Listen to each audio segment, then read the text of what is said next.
स्वामी नारायण स्वामी नारायण स्वामी नारायण जय स्वामी नारायण स्वामी नारायण स्वामी नारायण स्वामी नारायण जय स्वामी नारायण स्वामी नारायण स्वामी नारायण स्वामी नारायण जय स्वामी नारायण स्वामी नारायण स्वामी नारायण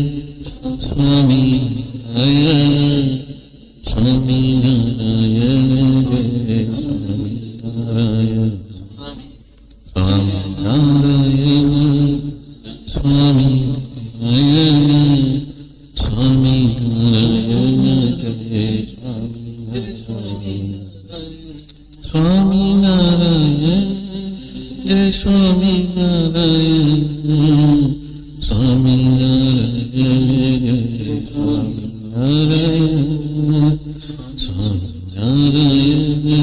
जय स्वामी नारायण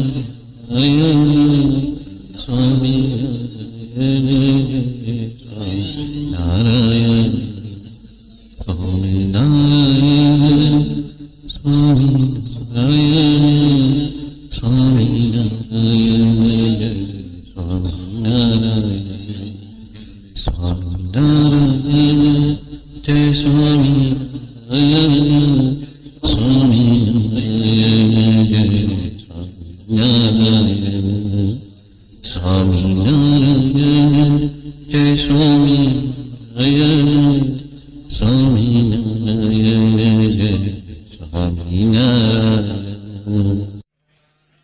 सहजानंद स्वामी महाराज की जय जय जय। धाम धामी मुक्तों की जय जय जय। मुक्ताक्षर पुरुषोत्तम की जय जय जय। जे उत्पत्ति तथा स्थिति लय करे वेदो स्तुति उच्चरे। जे नारोम सुचिद्रमाणु समा ब्रह्मांड कोटि परे। माया काल रवि शशि सुरगणो आज्ञान लोपेक्षण। एवाक्षर धाम नाधिपति श्री स्वामी नारायण। महाध्यानाभ्यासं विदतमजस्त्रं भगवत पवित्रे सम्प्राप्तं। स्थितिमतिवरेकान्तिकवृषे सदानन्दं सारं परमहरिवार्ताव्यसनिनं। गुणातीतानन्दं मुनिवरमहं नौमि सततम्। अनेकेभ्यो सद्भ्यो विमलहरिविज्ञान ददतं। भुविर्ब्राह्मी विद्या हरिवचनरूपामुदयतम्। हरिध्यानासक्तं शुभगणमनाद्यक्षरमहं। गुणातीतानन्दं सकलगुरुमुदे मुनिवरम्। सहजानंद स्वामी महाराज की जय जय जय। यत्सत्येन जगत्सत्यं यत्प्रकाशेन भाति तत्। यदानन्देन नन्दन्ति तस्मै श्री गुरुवे नमः। ध्यानमूलं गुरोर्मूर्ति पूजामूलं गुरोर्पदं। मन्त्रमूलं गुरोर्वाक्यं मोक्षमूलं गुरोः कृपा। सहजानंद स्वामी महाराज की जय जय जय। सहजानंद स्वामी महाराज की जय जय जय। धाम धामी मुक्तों की जय जय जय। सर्वगुणातीत स्वरूपों की जय जय जय। आदिमूल अक्षर मूर्ति सद्गुरु श्री गुणातीतानंद स्वामी की बातें, प्रकरण 6, सर्वदेशी समझन, बात 67। स्वामीनारायण हरे स्वामी बात कहते हैं, ये समागम मिला है वो तो कोई पूर्व का संस्कार भारे है, उस वजह से समागम करने के लिए आप यहाँ पे आए हो। और जो नहीं आ पाते हैं उनका तो भारे पाप प्रकट हो रहा है। यहाँ पे गुणातीतानंद स्वामी कहते हैं कि पूर्व का संस्कार यानी कि गत जन्म में या तो इस जन्म में, आज या आज से पहले जो सत्कर्म किए हैं, शुभ कर्म किए हैं, उसको पूर्व का संस्कार कहा जाता है। स्वामी की बात प्रकरण 1 की 337वीं बात में भी कहा है कि जो पूर्व जन्म में किया हो, मतलब इस जन्म से पहले जो अगले जन्म में किया हो, उपरांत जो जो क्रिया हम आज करते हैं वो आने वाले फल में पूर्व कहलाती है, मतलब पहले की कहलाती है। एक क्षण से पहले की जो भी क्रिया हम करते हैं, शुभ कर्म करते हैं, उसको पूर्व संस्कार कहा गया है। और वो शुभ कर्म प्रायः श्री जी महाराज कहते हैं कि वो सत्पुरुष के योग के वजह से ही हुआ है, और उसके लिए वचनामृत अंतर 2 में यह बात श्री जी महाराज स्वयं बता रहे हैं।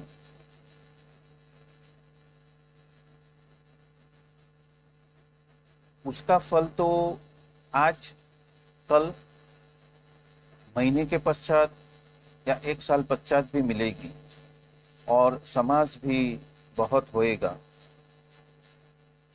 यहाँ आध्यात्मिक प्रगति को समाज कहा है, उन्नति कहा है, आत्मा की उन्नति कहा है, वो तो यहाँ पे बहुत होने वाला है। और कोई तो जानते भी होंगे कि जो भी कर रहे हैं, फिर भी हम जो प्रयत्न कर रहे हैं, फिर भी कुछ प्रतीत क्यों नहीं होता। पर ये तो हम जब मेड़वन डालते हैं तो दही होकर घी को बिलोते हैं, तत्पश्चात मक्खन निकलने वाला है, और ये बात तो बहुत दुर्लभ है। यहाँ पे गुणातीतानंद स्वामी सत्पुरुष के समागम से, सत्पुरुष के संबंध से हम ब्रह्मरूप होएंगे, अक्षर ब्रह्म बन जाएंगे, उसकी बात कह रहे हैं।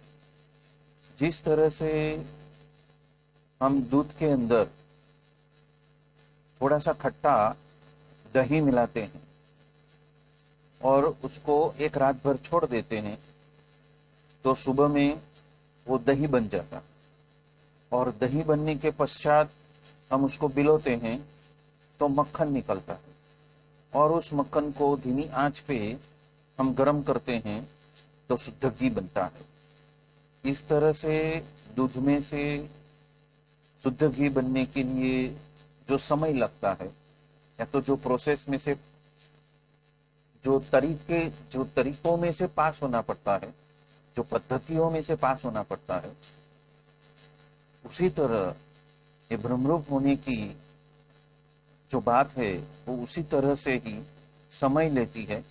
और हर एक जीव को उस ब्रह्मरूपत्व के, अक्षर ब्रह्म होने तक के लिए बहुत समय लगता है। ये बात यहाँ पे गुणातीतानंद स्वामी कहते हैं, और इसीलिए कहते हैं कि ये बात तो बहुत दुर्लभ है। मतलब कि इतनी आसान नहीं है कि आज आए और कल हो जाएगा। वो कुछ लड्डू नहीं है कि किचन में बनाया और थाली में पिरोस दिया और आपने खा लिया और उसका स्वाद आपने चख लिया। उतना आसान नहीं है, उसमें समय लगता है, धीरज लगता है। एक पद्धतियों में से, साधना की कुछ पद्धतियों में से, कुछ ज्ञान में से पास होना है, और तब ही उस सत्पुरुष के संबंध की वजह से हम ब्रह्मरूप हो सकते हैं, अक्षर ब्रह्म का साधर्मपणा को प्राप्त कर सकते हैं।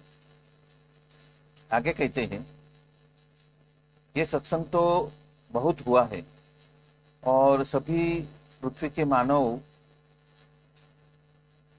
उसमें संलग्न होंगे, फिर भी ऐसे कहने वाले कहां से मिलने वाले हैं? और रुपया तो बैलगाड़ा भर भर के आएंगे और हवेलियों भी बनेगी, पर ये नहीं मिलेगी।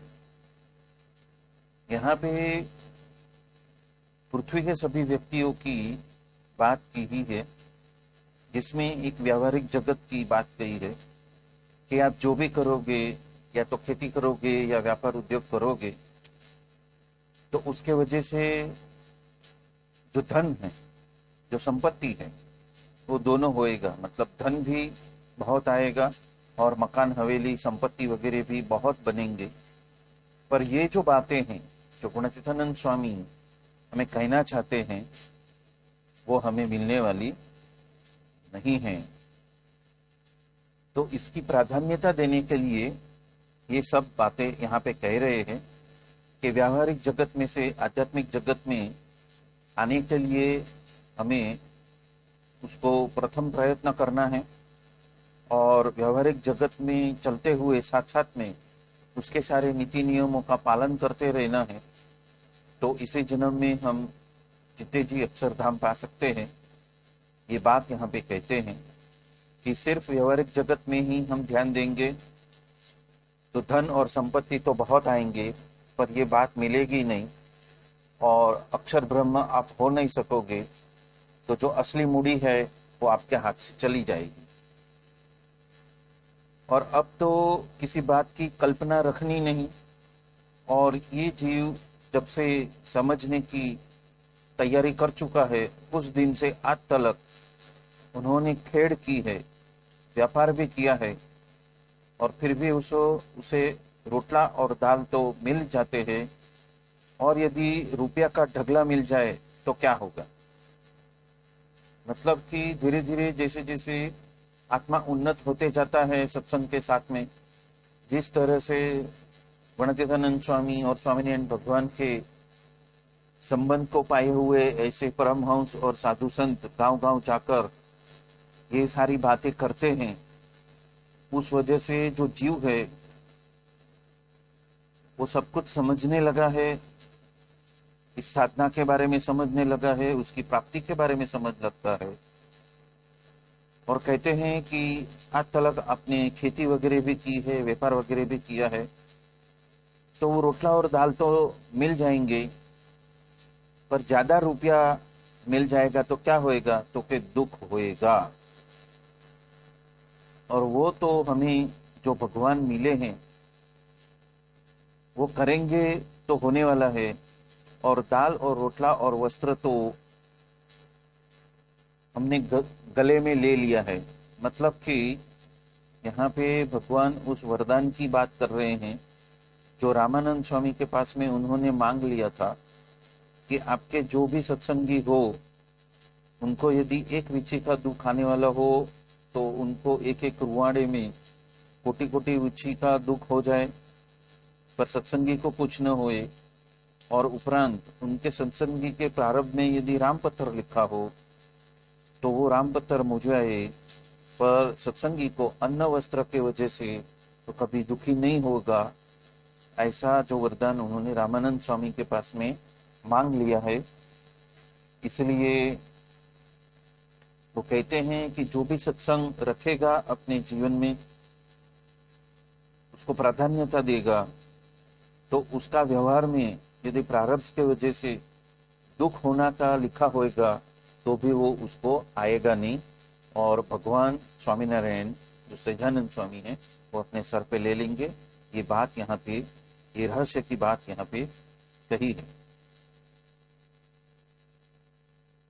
पहले तो कटक मतलब कि सैन्य का हमला, धाड़ा मतलब लुटारू, मियाणा और मारिया की हाटी कुछ न कुछ लूट लेते थे और खाने पीने के लिए और अन्न वस्त्र कुछ मिलता नहीं था, और जब दुकाल पड़ता था तो या तो तीड़, या तो उंदीर, या तो रोग, वो कुछ न कुछ आते रहता था, और इस तरह से महादुख सभी प्रजाजन भुगत रहे थे।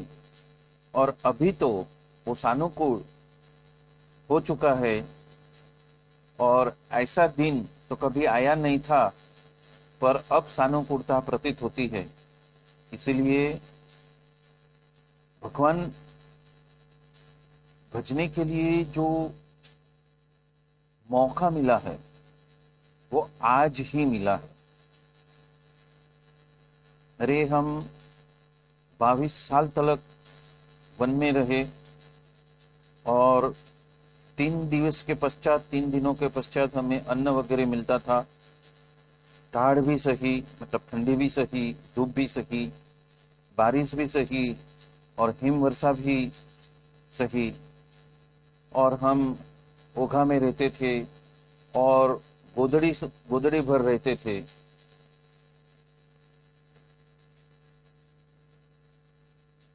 ओघा मतलब कि खेत खलियानों में लगाए हुए सूखे घास की जो थप्पी रहती थी उसको ओघा कहते हैं। उसके ऊपर भी पड़े रहते थे, गोदड़ी भर भी रहते थे, और अनेक दुख सहन किए हुए हैं। उपरांत आध्यात्म, अधिभूत और अधिदेव, त्रिविध ताप का जो रूप जो है, वो आध्यात्म तो यह है कि ये देह में रोग आता है। अधिभूत ये कि जो सर्प, सावज आदि वगैरह पर पशु पक्षियों से, जंतुओं से जो दुख उत्पन्न होता है वो, और अधिदेव जो तीड़, उंदर आदि वगैरह देवता संबंधी जो दुख उत्पन्न होता है वो भगवान भजते हैं उसका मिट जाता है। और सच्चे सच्चे यदि भजते हैं, मतलब अपने दिल से भजते हैं, तो हमारे सामने वो देखते रहे तो ये भगवान तो बहुत ही दयालु है। उसके ऊपर उन्होंने बात कही कि श्री कृष्ण ने तो कहा ही है कि 56 कोटि जादव, लक्ष्मी आदि पटरानिया, और ये मेरा देह जितना प्यारा नहीं है उससे ज्यादा अधिक मुझे उद्धव जी प्रिय है। ऐसी वो दया करते हैं, इसलिए ऐसे हमें बन जाना है। जिस तरह से उद्धव जी ने दाखला करके गोपियों के पास से रहस्य को सीख लिया, और दास के दास होने के लिए व्रज के अंदर पत्थरवेली बनकर उनके चरणों की रज उनके ऊपर गिरे, ऐसी प्रार्थना वो भगवान को करने लगे। और इसी तरह जो भी साधु संत और एकांतिक भक्त जो भी मिलते हैं उनका समागम करने के लिए यहाँ पे कहा है। और उसके लिए श्री कृष्ण भगवान का उन्होंने उदाहरण दिया है कि उनके पास में इतने सारे आत्माएं थी, तो श्री कृष्ण भगवान उनको कहते हैं कि आप मुझे जिस तरह से प्रिय हो, ऐसे तो ब्रह्मा, शंकर, बलभद्र, लक्ष्मी जी और मेरा आत्मा भी मुझे प्रिय नहीं है। और ये बात भागवत के 11वें स्कंद के 14वें अध्याय में ये बात यहाँ पे की है। तो इसी तरह से भगवान तो बहुत दयालु है, और उनकी दया के वजह से ही हम उनके संबंध में आए हुए हैं।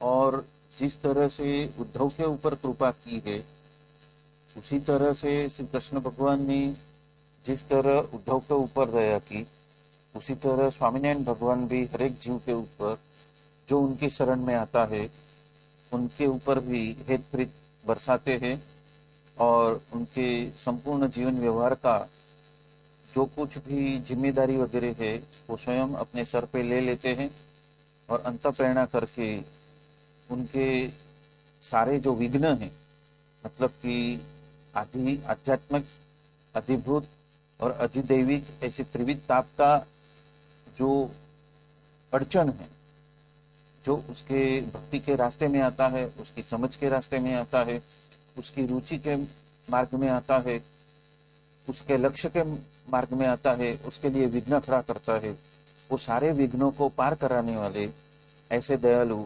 सहजानंद से स्वामीनारायण भगवान हैं। ये बात यहाँ पे गुणातीतानंद स्वामी बात 67 में कर रहे हैं। अभी हम प्रकरण 1 की दूसरी बात के ऊपर भी विचार करते हैं जो इससे संबंधित है। यहाँ पे कहा है कि सांख्य विचार करना सीख लेना, और सांख्य के बिना तो लोभ है, काम है, स्वाद है, स्नेह है और मान, ये पंच दोष जो है वो तो टलते नहीं है। उपरांत अध्यात्म, अधिभूत और अधिदेव, ये तीनों ताप, इस सर्वे का दुख तो मिटता नहीं है, और सांख्य के बिना तो आधा ही सत्संग कहलाता है। इसीलिए कहा है कि सुखिया रहना हो तो सांख्य विचार करने के लिए सीखना। यहाँ पे जो अध्यात्म की बात कही है, तो वो अध्यात्म का दुख यानी कि देह, इंद्रिया और अंतःकरण की वजह से आने वाला जो दुख है उसको आध्यात्मिक ताप कहा है, आध्यात्मिक दुख अथवा तो आध्यात्मिक ताप कहा है। तो उसमें इंद्रिय अंतःकरण के वजह से आने वाला दुख की बात कही है।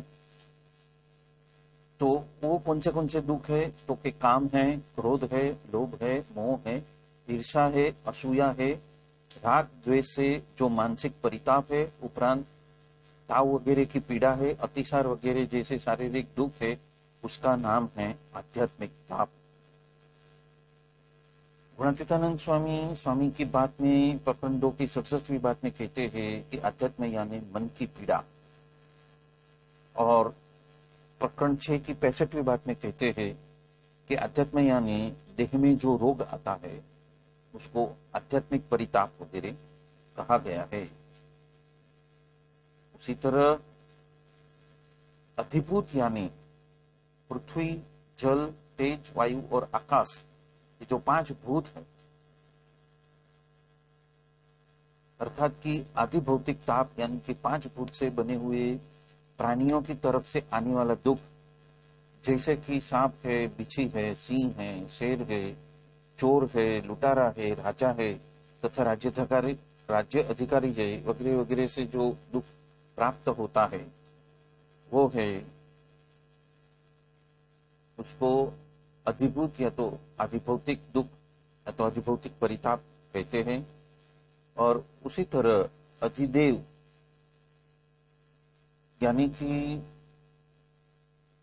देव संबंधी आपत्ति, यानी कि अतिवृष्टि है, अनावृष्टि है, भूकंप है, आग लगना है, बिजली गिरना है, ये सब के वजह से जो दुख उत्पन्न होता है उसको कहा गया है आधिदैविक ताप। आधिदैविक माने कि काल गिरना, मतलब कि सूखा हो जाना या तो अतिवृष्टि हो जाना, उसको भी आधिदैविक परिताप कहते हैं। ये स्वामी की बात प्रकरण 2 की 67वीं बात में कही है।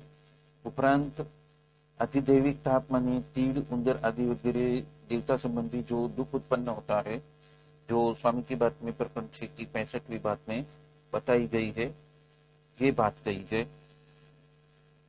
कि ये सभी दुख स्वामीनारायण भगवान के शरण में जाने के वजह से और उन्होंने बताई हुई साधना पे चलने के वजह से ये सारे परिताप में से, ताप में से या तो दुखों में से हम बाहर निकल सकते हैं और उनका अनहद अनुग्रह मिलता है, और वो तो बहुत दयालु है। ये बात यहाँ पे गुणातीतानंद स्वामी हम सबको बता रहे हैं।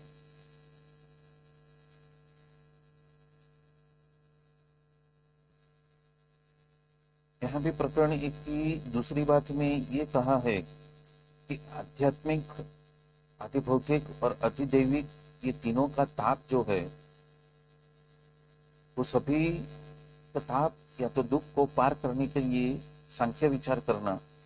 तो ये सांख्य विचार यानी कि नित्य, नैमित्तिक, प्राकृत और आत्यंतिक प्रलय के विचार के साथ में जगत और जगत के पदार्थ देह और देह के सगा संबंधी के नाशवंतपना का जो विचार है उसके ऊपर गौर फरमाने के लिए कहा है। और ये बात वचनामृत प्रकरण 12 और लोया का 9वें और मध्य का 24 में ये सारी, और खगोल भूगोल के वचनामृत में ये सारी बातें कही है। नित्य, नैमितिक, प्राकृत और आत्यंतिक प्रलय के विचार भी कहे हैं।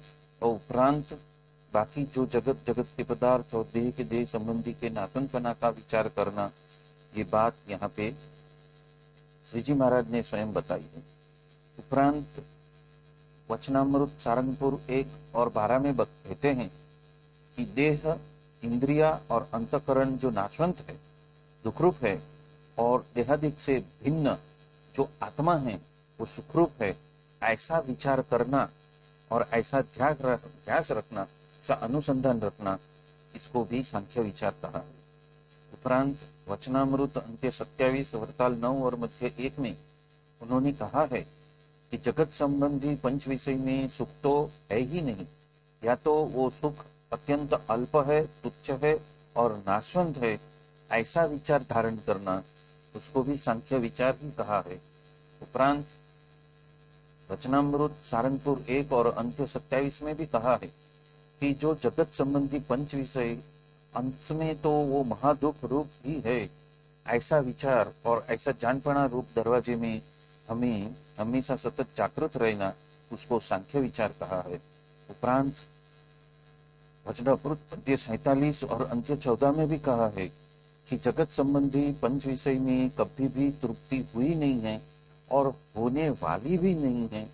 ऐसा जो विचार है, ऐसी जो हमारी मति है, ऐसी जो हमारी बुद्धि है, या तो ऐसी हमारी समझन है, उसको सांख्य विचार कहा गया है। और ये मत श्री जी महाराज ने स्वयं अलग अलग वचनामृतों में हमें बताए हैं। उपरांत गुणातीतानंद स्वामी की बात के प्रकरण 1 की 219वीं बात में कहते हैं कि सांख्य क्या, कि ये लोग भोग वो सब झूठा है और आत्मा ही सत्य है, और वो आकाश के माफिक निर्लेप है, और देह, इंद्रिय और अंतःकरण असंगी है। आत्मा को उससे कुछ लेना देना नहीं है, वो असंगी है। ये बात यहाँ पे कही है, इसको भी सांख्य विचार ही कहते हैं। और स्वामी की बातें प्रकरण 1 की 108वीं बात में भी कही गई है कि धर्मशाला जो थी उसको गिरा कर फिर से बनाई। अब जो पहले की जो धर्मशाला थी वो तो दिखाई नहीं देती, उसी तरह प्रकृति का जो सभी कार्य है वो तो नाश कर देने का, उसका नाम सांख्य कहा गया है। मतलब कि उसको एकदम गौण कर देने का और मूर्ति को मुख्य करने का, और हमारा लक्ष्य जो है कि सत्पुरुष के संबंध में आकर हमें अक्षर ब्रह्म हो जाना है, गुणातीत हो जाना है, उसको ही हमारे अनुसंधान में रखना, भगवान की मूर्ति, सहजानंद स्वामी की मूर्ति को ही मुख्य रखना और उसका ही अनुसंधान रखना। ये बात यहाँ पे गुणातीतानंद स्वामी हम सबको जता रहे हैं। प्रकरण 2 की 67वीं बात में भी गुणातीतानंद स्वामी ने इसी तीनों दुखों की बात की है कि 3 प्रकार के दुख है। उसमें इस वक्त तो 2 प्रकार के दुख नहीं है। तो पहला वो तो अधिभूत, यानी कि कोई मारने के लिए नहीं आता है, मतलब अंधिकृत रूप से आपने मेहनत करके कमाया हुआ धन और संपत्ति को लूटने के लिए कोई आता नहीं है। और दूसरा जो अधिदैविक, यानी कि काल गिरता नहीं है, मतलब कि दुकाल या सकाल वगैरह कुछ भी, सुखाल वगैरह कुछ पड़ता नहीं है जिसके वजह से नुकसान हो। और अभी जो बचा है वो आध्यात्म, वो क्या है तो कि मन की पीड़ा वो तो अभी भी है, और उसको टालने के लिए उसका जो हेतु है वो है सिर्फ ज्ञान। ज्ञान ही उसका उपाय है, और यदि ज्ञान नहीं है तो दुख तो जाता नहीं है, और उसके सिवा अन्य कोई उपाय भी नहीं है। ये बात यहाँ पे गुणातीतानंद स्वामी प्रकरण 2 की 67वीं बात में हमें बता रहे हैं। प्रकरण 6 की 180वीं बात में गुणातीतानंद स्वामी कहते हैं कि संवत 1920 में भाद्रवा सुदी बीच के दिन जो जूनी पुरानी धर्मशाला थी, वहां पे गहराई में ये बात कहते हैं कि क्रिया तो करनी, पर उसमें मान, क्रोध और ईर्षा, ये तीनों को तो आने देना ही नहीं। और क्रिया में तो व्यक्ति जो है वो जड़ जैसा हो जाता है।